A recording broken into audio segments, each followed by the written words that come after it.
wabarakatuh. Selamat siang, Bapak, Ibu. Siang, Mbak. Perkenalkan dengan saya Narwin dari Satgas Stunting Kabupaten Tanah Bumbu. Pada siang hari yang baik ini kita berkesempatan untuk berdiskusi terkait dengan penguatan dashad di Kampung KB dengan lintas sektor. Sebelumnya saya perkenalkan narasumber kita yang luar biasa pada hari ini. Yang pertama, Ibu Narni SKM Mkes selaku Kepala Dinas P3A P2KB Kabupaten Tanah Bumbu. Selamat siang Ibu. Siang. Alhamdulillah, gimana kabarnya, sehat Ibu? Alhamdulillah sehat dan tetap semangat. Alhamdulillah.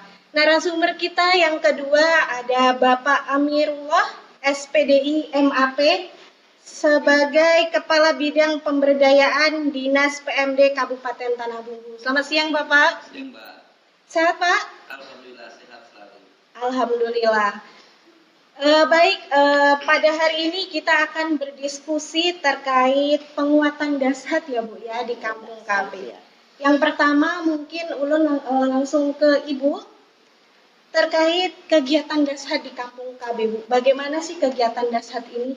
Silahkan Ibu. Dashad itu singkatan dari Dapur Sehat Atasi Stunting. Kita kembali dulu, dashad itu apa? Ya. Dashad itu merupakan suatu kegiatan pemberdayaan masyarakat untuk pemenuhan gizi masyarakat, khususnya gizi keluarga beresiko stunting. Nah, keluarga beresiko stunting itu siapa? Keluarga yang memiliki anak yang stunting, keluarga yang memiliki ekonomi yang kurang mampu, keluarga yang memiliki anak yang banyak, jadi keluarganya itu adalah dia terlalu cepat menikah, ya. Terus keluarga yang hamilnya terlalu sering, keluarga yang memiliki jarak anak yang rapat, terus keluarga yang melahirkan di usia tua. Itu nanti yang masuk di dalam keluarga beresiko stunting. Terus dashad ini masuk sebagai suatu solusi untuk mengatasi percepatan penurunan stunting di Kampung KB. Ya, dengan melalui apa? Melalui pemberdayaan, ya, melalui pemanfaatan sumber daya alam lokal. Jadi jangan lagi tergantung kepada makanan-makanan luar, lokal. Di tempat kita banyak makanan lokal yang bisa kita manfaatkan untuk mengatasi stunting. Misalnya kita banyak pisang, banyak produksi, ada banyak telur, ikan kita, ikan laut, ikan darat, ikan air tawar, itu semua kita bisa berdayakan untuk mengelola dapur sehat atasi stunting yang nantinya kita tujukan kepada keluarga yang berisiko stunting supaya tidak akan lahir stunting baru dan anak stunting yang ada bisa teratasi. Mungkin itu Mbak. Baik, terima kasih Ibu, sangat lengkap sekali ya Bu ya jawabannya. Jadi kegiatannya ini menyasar kepada keluarga berisiko stunting ya Bu. Sangat betul. Kalau untuk tujuan pengembangan kegiatan dashad ini apa Bu? Jadi tujuan pengembangan dashad ini selain untuk pemenuhan pangan gizi di masyarakat, juga pemenuhan pangan terus gizi seimbang, juga bisa menambah pengetahuan dan keterampilan bagi keluarga, khususnya keluarga stunting, di dalam pengelolaan bahan makanan sampai kepada penyajian. Jadi betul-betul makanan yang disajikan itu padat gizi, karena memang sudah terseleksi, mulai dari penyediaannya, pengelolaannya, penyajiannya, sampai dikonsumsi. Terus yang kedua adalah pengetahuan dari keluarga, masyarakat bisa meningkat di dalam teknik pengelolaan dan pemilihan bahan. Ketiga adalah bisa meningkatkan kesejahteraan bagi keluarga. Kalau lihat Di mana hubungannya peningkatan kesejahteraan ya? Bisa meningkatkan kesejahteraan keluarga karena ini bisa dijadikan sumber penghasilan. Jadi makanan-makanan itu dikelola, dikemas dan bisa dipasarkan, dijual, diperjualbelikan sehingga itu bisa menambah ekonomi keluarga. Begitu. Baik, jawaban Ibu sangat luar biasa sekali terkait dengan pengembangan kegiatan dasar di mana ternyata mampu menumbuhkan ekonomi keluarga di masyarakat. Selanjutnya Ulun beralih ke Bapak Amirullah. Ini bagaimana Pak peran Dinas PMD dalam percepatan penurunan stunting? Silahkan Pak. Ya, terima kasih Mbak Anindya. Bahwa peran Dinas Pemberdayaan Masyarakat dan Desa Kabupaten Tanah Bumbu dalam rangka percepatan penurunan stunting dan dalam rangka mendukung program dahsyat dapur sehat atas stunting di Kabupaten Tanah Bumbu dan tentunya yang ada di desa. Pertama adalah Dinas PMD dengan programnya program pemberdayaan ya yang ada di bidang pemberdayaan itu melakukan kegiatan pembinaan.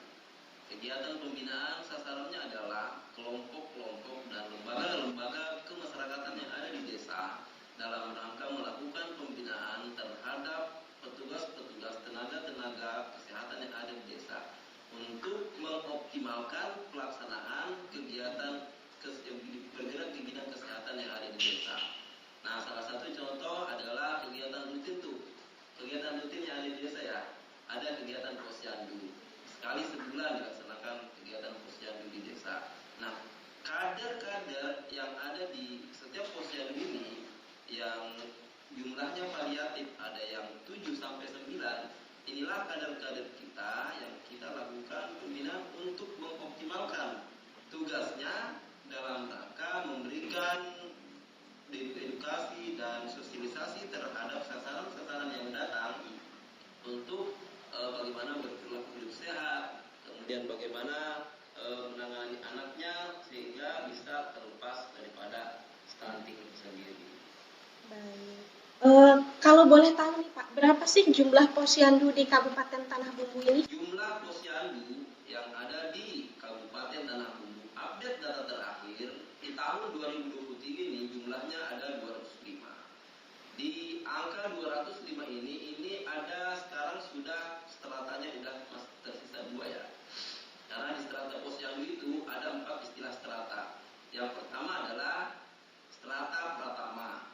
Kemudian yang kedua adalah strata madya. Yang ketiga adalah strata purnama. Dan yang keempat adalah strata mandiri. Di tahun 2022 kemarin kita posyandu kita yang 205 itu masih ada strata pratama dan madya. Ya, sehingga kami dengan lintas sektor terkait yang tergabung dalam tim Pokjanal melakukan gerakan khusus untuk meningkatkan strata ini sehingga di tahun 2023 ini sisa 2 strata, strata madya yang sekarang jumlahnya 188 dan strata mandiri jumlahnya 17. Nah, kalau kita ingin melihat ya, konversikan antara posyandu aktif dan tidak aktif, itu ketika dia sudah berada di strata purnama, maka dikategorikan menjadi posyandu aktif seperti itu.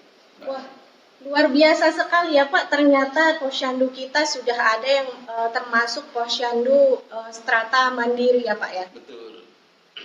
Nah, kalau boleh tahu nih Pak, seberapa banyak sih peran kader KPM sebagai bawah dari Dinas PMD berperan untuk penurunan stunting, Pak?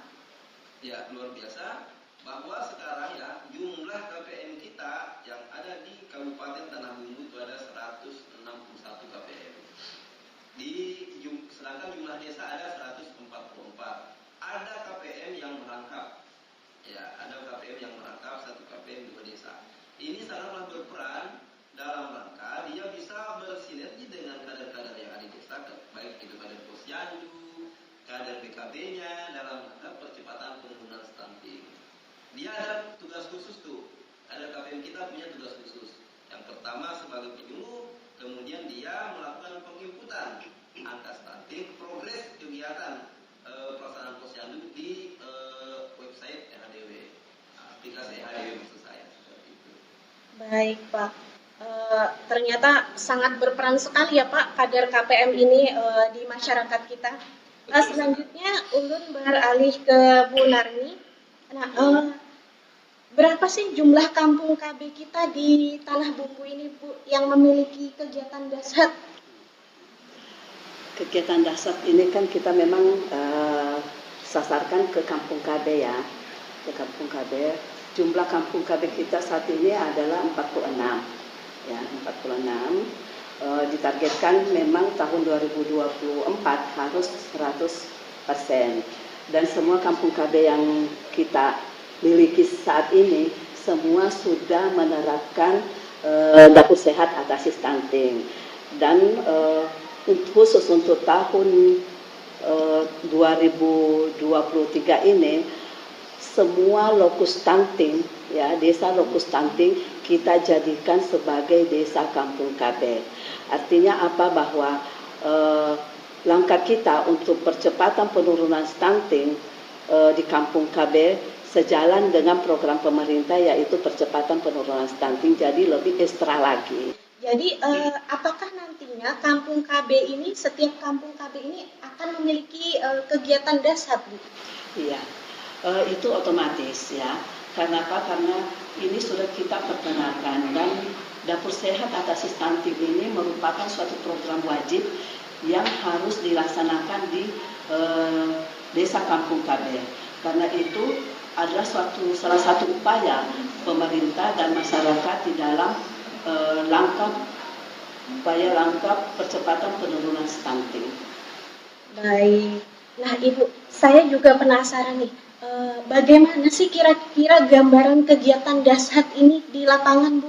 Kegiatan dahsyat di lapangan itu kita melakukan suatu edukasi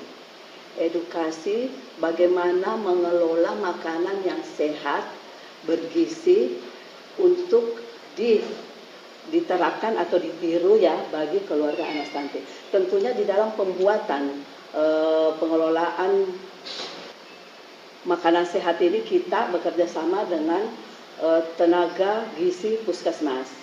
Jadi dia tahu benar bagaimana komposisi zat gizi yang harus diberikan kepada anak atau keluarga berisiko stunting. Jadi sebelum kita melakukan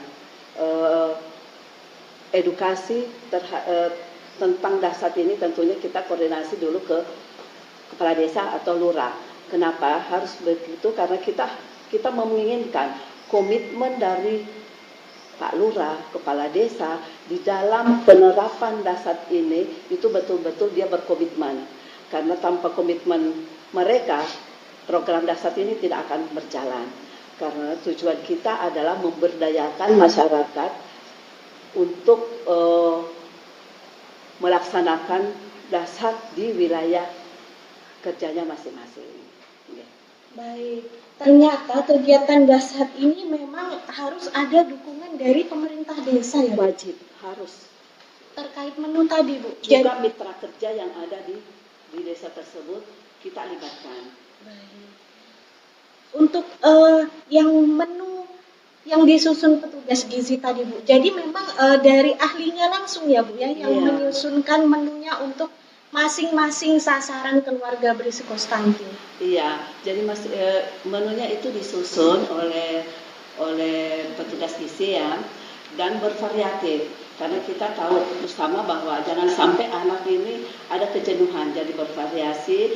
Terus model-model sajiannya juga divariatifkan supaya ada daya tarik tersendiri bagi anak untuk mengkonsumsinya.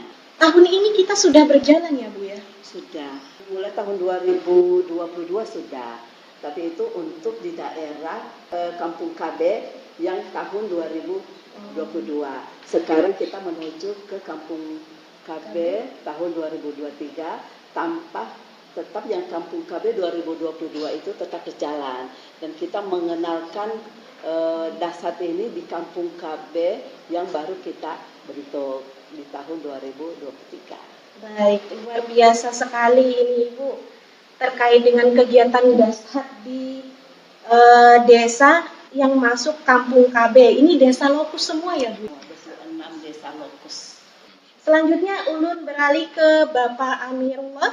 Bagaimana sih Pak kemudian peran penggunaan dana desa ini untuk percepatan penurunan stunting, khususnya untuk mendukung kegiatan dashad di desa? Jadi tadi sudah saya sampaikan ya, salah satu peran Dinas PMD melaksanakan pembinaan. Sekarang peran yang kedua adalah bagaimana bersinergi dengan pemerintah desa dalam rangka optimalisasi penggunaan dana desa yang tentunya itu tetap kita koordinasikan dengan kawan-kawan yang ada di tingkat kecamatan. Alhamdulillah sekarang ini hadir beberapa bapak-bapak dan ibu yang perwakilan dari kecamatan dalam rangka acara pada hari ini. Jadi peran Dinas PMD dalam rangka optimalisasi penggunaan dana desa, kita bisa bersinergi dalam rangka untuk penggunaannya di bidang kesehatan. Di antaranya adalah peningkatan kapasitas terhadap kader kita. Kader kita yang pertama KPM ada 161 ya. 161 kita sudah 2 kali melaksanakan peningkatan kapasitas, dalam hal ini BIMTEK. Bagaimana kita memberikan pemahaman secara mendalam tupoksi mereka, terutama percepatan penurunan angka stunting di masing-masing desanya. Nah, kemudian terhadap kader posyandu juga ada peningkatan kapasitas melalui kader-kader kesehatan yang ada di tingkat desa. Nah, kemudian penggunaan dana desa ini kuncinya adalah pada saat pelaksanaan rembuk stunting di tingkat desa. Rembuk stunting yang di tingkat desa yang kami maksud adalah semua leading sector terkait di tingkat desa membicarakan apa-apa yang menjadi keperluan dalam rangka percepatan penurunan stunting itu. Hasil daripada rembuk desa ini akan dibawa nanti pada saat musdes di tingkat desa. Nah, penggunaan dananya itu mengacu kepada regulasi yang sudah ditentukan. Nah, sekarang di tahun 2023 kita menggunakan regulasi Peraturan Menteri Desa, Pembangunan Daerah Tertinggal dan Transmigrasi nomor 8 tahun 2022 tentang prioritas penggunaan dana desa tahun 2023. Nah, seperti yang kita ketahui bahwa prioritas penggunaan dana desa itu tetap mengacu kepada pemenuhan capaian SDGs, Sustainable Development of Goals, artinya pembangunan berkelanjutan. Nah, pada SDGs itu ada 18 ya. Salah satu yang kita harus penuhi adalah SDGs 3, yaitu desa menuju desa sehat dan sejahtera. Nah, dengan desa sehat ini ada beberapa kegiatan yang harus kita lakukan. Apa yang menjadi usulan dari peserta rapat pada saat musyawarah desa, itulah yang kita akan laksanakan. Dana desa welcome terhadap semua usulan di bidang kesehatan akan bisa di-cover oleh dana desa dengan mengacu pada regulasi tersebut.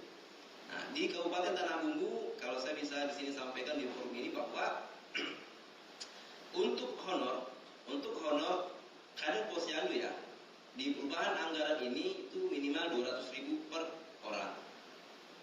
Jumlah kader posyandu kita se-Kabupaten Tanah Bumbu 1.432 kader posyandu. Nah, itu untuk kader posyandu ya. Kemudian untuk honor KPM berkisar ada yang menganggarkan 400, Balin ada juga yang 500 Bu.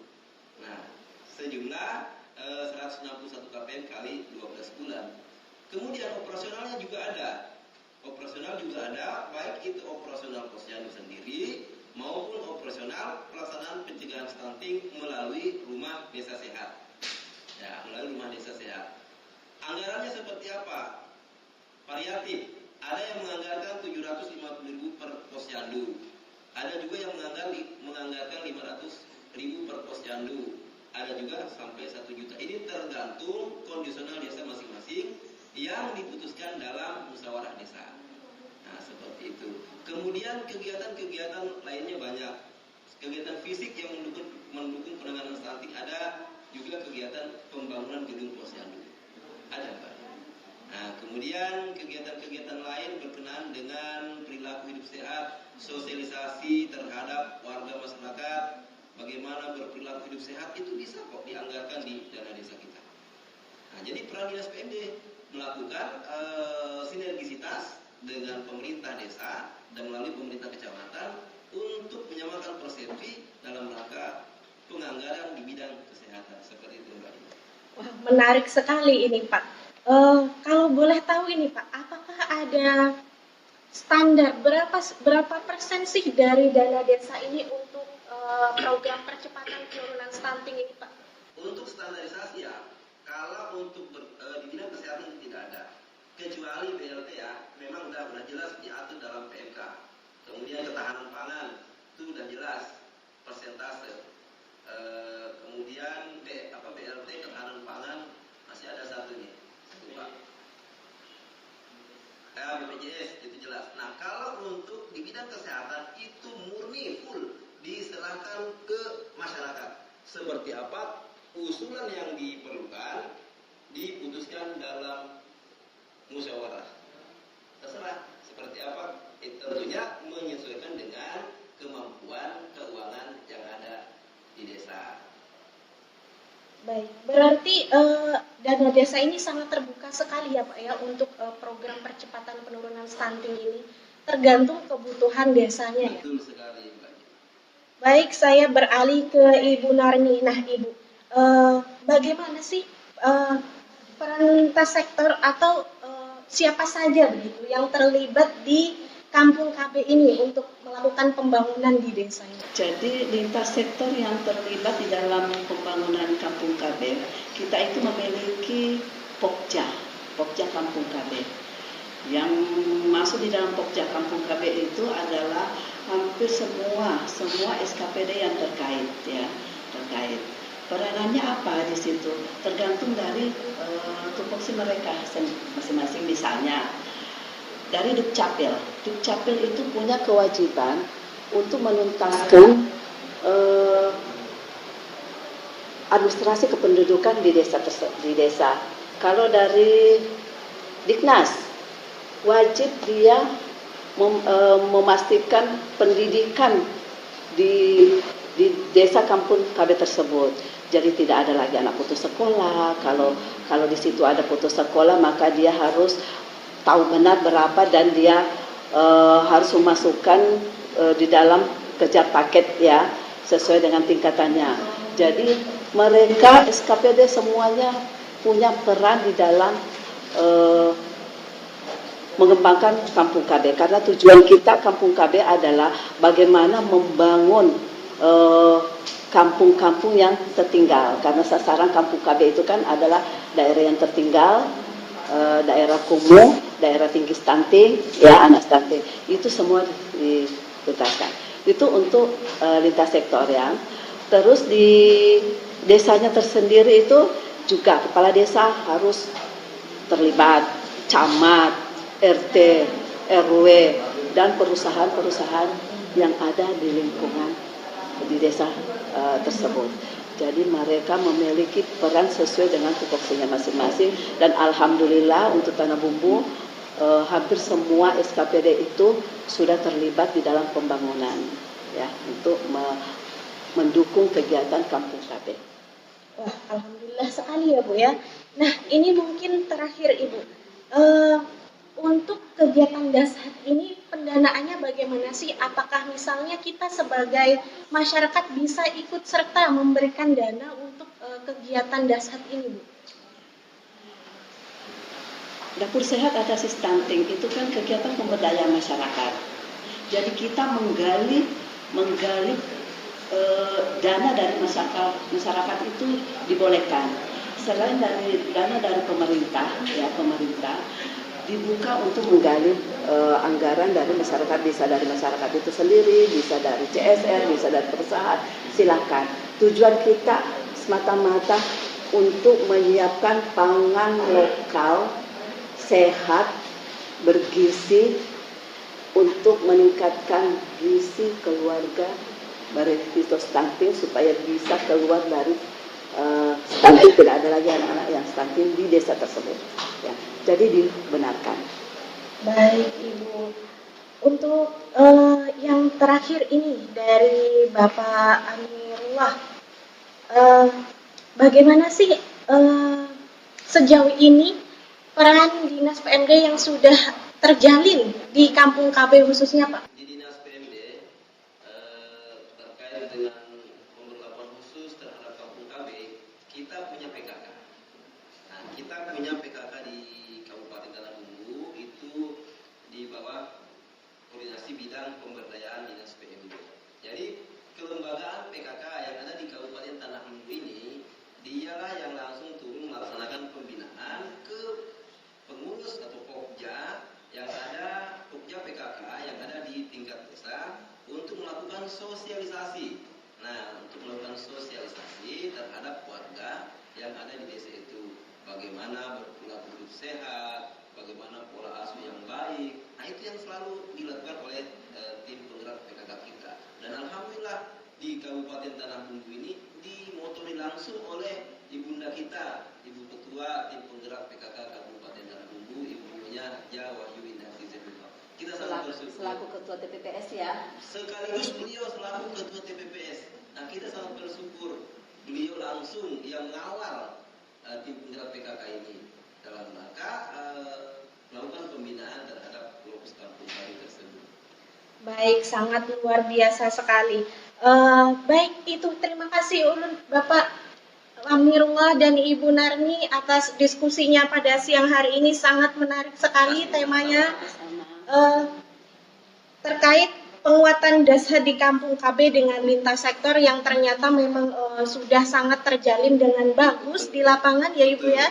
Kemudian masyarakat yang ingin berpartisipasi juga sangat terbuka untuk dapat berkontribusi dalam pelaksanaan dahsyat. Nah, itu saja dari ulun. Mohon maaf Bapak Ibu atas kekurangannya. Selamat siang. Wassalamualaikum warahmatullahi wabarakatuh.